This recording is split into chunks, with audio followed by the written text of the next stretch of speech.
Hello good morning. ಇವತ್ತು ತಾರೀಖು 24. ಚಂದ್ರಮ ಇವತ್ತು 5ನೇ ಮನೆಯೊಳಗೆ ಕೇತುನ್ ಜೊತೆ, ಅಂದರೆ ರಾಹು ಕೇತು ನಕ್ಷತ್ರದೊಳಗೆ ಚಂದ್ರಮ ಏನು ಪೂರ್ವ ಫಲ್ಗುಣಿ ನಕ್ಷತ್ರ own by Surya.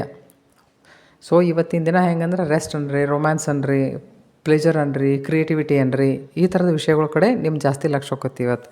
So taro ಇವತ್ತಿನ ದಿನ ನಮ್ಗೆ ಏನು ಗೈಡ್ ಮಾಡ್ತೈತಿ ಅಂತ. Wow, see super. See 6 of wands, justice and hierophant. 6 of wands ಏನು ಹೇಳ್ತೈತೆ ನೋಡ್ರಿ, ಇವತ್ತು ಲೈಫು ಅಂದರೆ ಇವತ್ತಿನ ದಿನ ಸಾಕಾಗೋಷ್ಟು ಬ್ಯಾಲೆನ್ಸ್ ಇರ್ತೈತಿ and you will be appreciated by somebody. ನೀವೇನು ಒಳ್ಳೇದನ್ನು ಡಿಸರ್ವ್ ಮಾಡ್ತಿರೋ ನಿಮ್ಗೆ ಅದು ಇವತ್ತು ಸಿಗ್ತೈತಿ. See you can say this is a hard won victory ಅಂತಂದು ಹೇಳಿ. ಜಸ್ಟಿಸ್ ಏನು ಅಂತಂತಂದರೆ ನ್ಯಾಯಸಮ್ಮತವಾದ ಬೆಲೆ. ಇಷ್ಟು ದಿನಸೋದಕ್ಕೆ ಏನು ಮಾಡಿರಿ ಅದಕ್ಕೆ, ಒಳ್ಳೇದಿದ್ರೆ ಒಳ್ಳೆಯದು, ಕೆಟ್ಟದ್ದಿದ್ರೆ ಕೆಟ್ಟದ್ದು.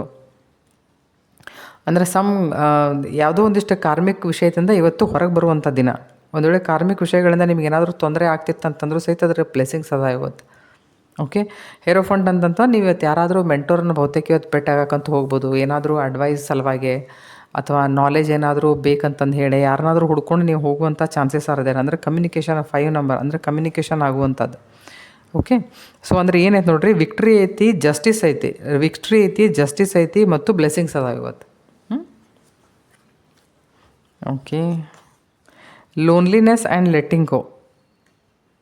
ಯಾವುದಾದ್ರೂ ವಿಷಯ ಬರ್ಡನ್ ಅಂತಂತ ಅನ್ನಿಸ್ತಿತ್ತು ಅಂತಂತಂದ್ರೆ ಭಾಳ ಶಾಣೆ ಆಗಿದ್ರೆ ಅದನ್ನು ಬಿಟ್ಟು ಹೋಗಿಬಿಡ್ಬೇಕು ಮುಂದೆ. ಯಾಕಂದ್ರೆ ಕ್ಯಾರಿ ಮಾಡೋದು ಇಟ್ ಈಸ್ ವೆರಿ ಡಿಫಿಕಲ್ಟು. ಯಾಕಂದ್ರೆ ಮುಂದಿನ ಪ್ರಯಾಣ ನಮ್ಮದು ಸರಿ ಆಗಬೇಕು ಅಂತಂತಂದ್ರೆ ಈಗ ಬಿಡಾಕೆ ಕಲಿಬೇಕು ನಾವು. ಜೋ ಇನ್ಸಾನ್ ಛೋಡ್ನಾ ಜಾನ್ತಾ है ना उसको कोई हरा नहीं सकता. ಲೋನ್ಲಿನೆಸ್ ಹೆಂಗಿರ್ತೈತಿ ಅಂತಂತಂದ್ರೆ ಇದ್ರದ್ದು ಅಪಾರ್ಚುನಿಟಿ ತೊಗೋಬೇಕು.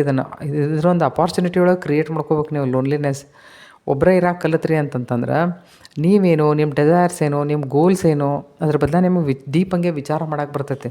ಮನುಷ್ಯಂದು ಒಂದು ಕೆಟ್ಟ ಸ್ವಭಾವ ಅಂತಂತಂದ್ರೆ ಅದನ್ನು ಸತತ ಮತ್ತೊಬ್ರು ಯಾರೇ ಬೇಕು ಅವರಿಗೆ, ಮತ್ತೊಬ್ಬರ ಮೇಲೆ ಅವ್ರದ್ದು ಡಿಪೆಂಡೆನ್ಸಿ ಇರ್ತೈತಿ. ಸೊ ಈ ಥರದ ಡಿಪೆಂಡೆನ್ಸಿ ಇಟ್ಕೊಳಕ್ಕೆ ಹೋಗ್ಬೇಡ್ರಿ. ಸೆಲ್ಫ್ ಎಕ್ಸ್ಪ್ಲೋರೇಷನ್ಗೆ ಇದೊಂದು ಒಳ್ಳೆಯ ಅಪಾರ್ಚುನಿಟಿ. ದೇವರು ಒದಗಿಸ್ಕೊಟ್ಟಿರ್ತಾನೆ. ಯಾವಾಗಿದ್ದರೂ ಒಬ್ಬರೇ ಇರಬೇಕು ಅಂತಂದು ಏನಾದರೂ ಆ ಥರ ಬಂದರೆ try to enjoy that. Okay.